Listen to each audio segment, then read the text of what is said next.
Next, example number 9.1, page number 120. A constant force acts on an object of mass 5 kg for a duration of 2 seconds. It increases the object velocity from 3 meter per second to 7 meter per second. Find the magnitude of the applied force. Now, if the force was applied for a duration of 5 seconds, what would be the final velocity of the object? Okay student, so first a constant force act on object mass 5 kg. एक constant force जो है हम एक 5 kg के जो body है उसके ऊपर क्या कर रहे हैं, अप्लाई कर रहे हैं. मीन्स फर्स्ट गिवन है m equal to 5 kg. Okay, so duration 2 second. और कितने सेकेंड के लिए? 2 second. Means t equal to 2 second. Okay, then velocity from 3 metre to 7 metre per second. तो यहाँ जो वेलोसिटी है 3 मीटर से 3 मीटर से 7 मीटर उसकी वेलोसिटी क्या हो रही है, इंक्रीज हो रही है. मींस इनिशियल वेलोसिटी जो है वो 3 मीटर पर सेकेंड है. इतना फोर्स लगाने पर, मींस वो जो फोर्स हमें लगा रहे हैं 2 सेकेंड के लिए, ये वाला फोर्स जब लगाएंगे तो उसका जो टाइम, वो वेलोसिटी उसकी क्या हो जाएगी, 7 मीटर पर सेकेंड. ओके, और टाइम कितना है, 2 सेकेंड. तो हमें फर्स्ट फाइंड करना है वेलोसिटी, और सेकेंड केस में हमें फाइंड करना है वेलोसिटी. और जो फोर्स जो है, ये जितना भी फोर्स अगर हम 5 सेकंड के लिए उसको लगाते हैं तो उसके वेलोसिटी में कितना इंक्रीज होगा वो हमें फाइंड करना है. So first step, first force, और we know that by second law of motion F equal to m v minus u upon t. So F as it is m equal to 5, v equal to 7 और u equal to 3 और t equal to given है 2.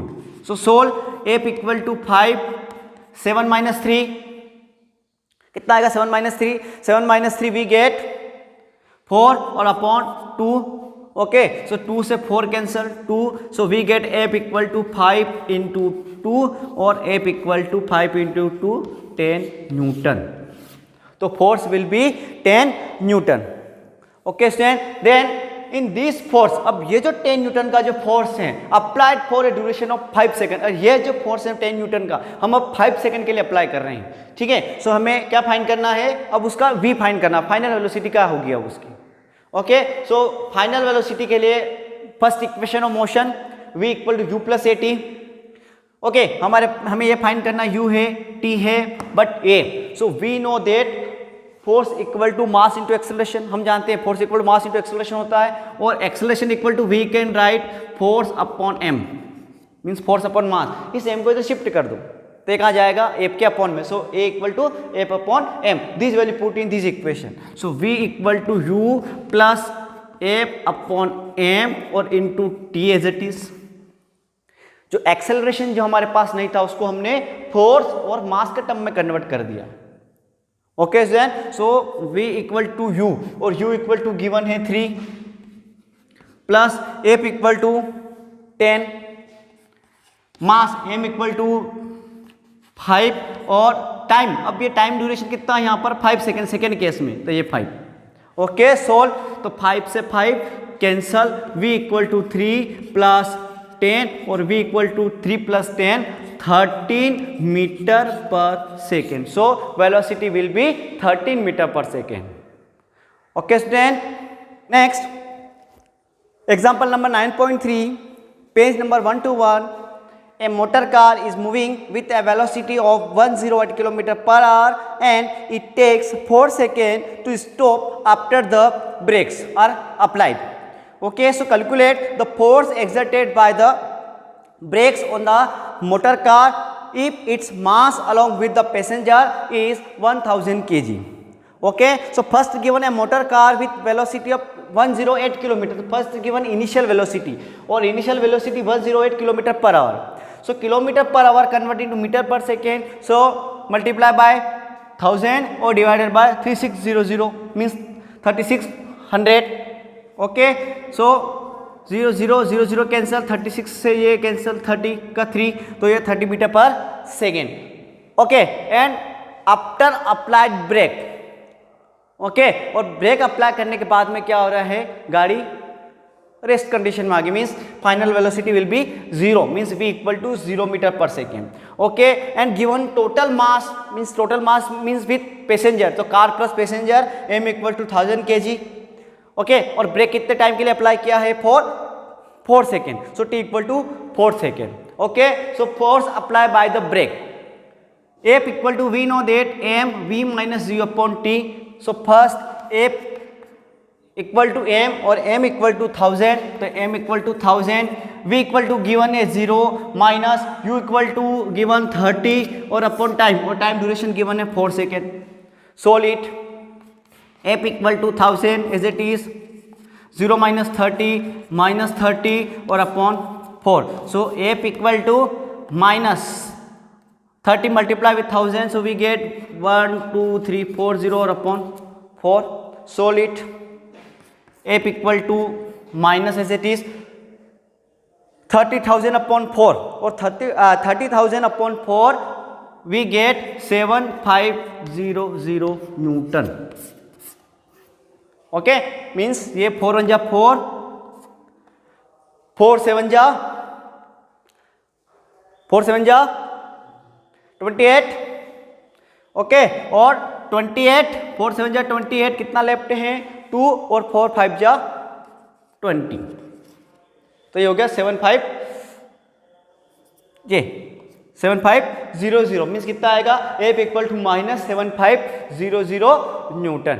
Okay, next example number 9.4, page number 121. A force of 5 Newton give a mass m1 and acceleration of 10 meter per second square.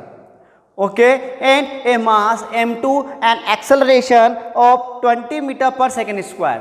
What acceleration would it give if both the masses were tied together? Okay, so first given two mass. Suppose we have two mass m1 and m2. Okay, so first given force 5 Newton, mass m1, acceleration a1 equal to 10 meter per second square given. Second given है mass m2 और m2, acceleration a2 equal to given है 20 meter per second square. ठीक है, हमें find करना है अब ये जो दोनों मास है, ये है m1 और ये m2, इन दोनों को हमने इसे कंबाइन कर दिया तो ये हो गया टोटल मास m. अब इस पर हम क्या करेंगे? ये फोर्स अप्लाई करेंगे तो कितना इसमें एक्सेलरेशन प्रोड्यूस होगा वो हमें फाइंड करना है. ओके, सो फर्स्ट इसके लिए हमें फर्स्ट फाइंड करना पड़ेगा m1 एंड m2. m1 और m2 हमें फाइंड करना है. Okay, so we know that F equal to ma, force equal to mass into acceleration. We can write mass equal to force upon acceleration, means a shift this side, so a shift this side, left side, so a goes to down side, so m equal to we can write f upon a. So we can write also m1 equal to f1 upon a1 or m2 equal to f upon a2.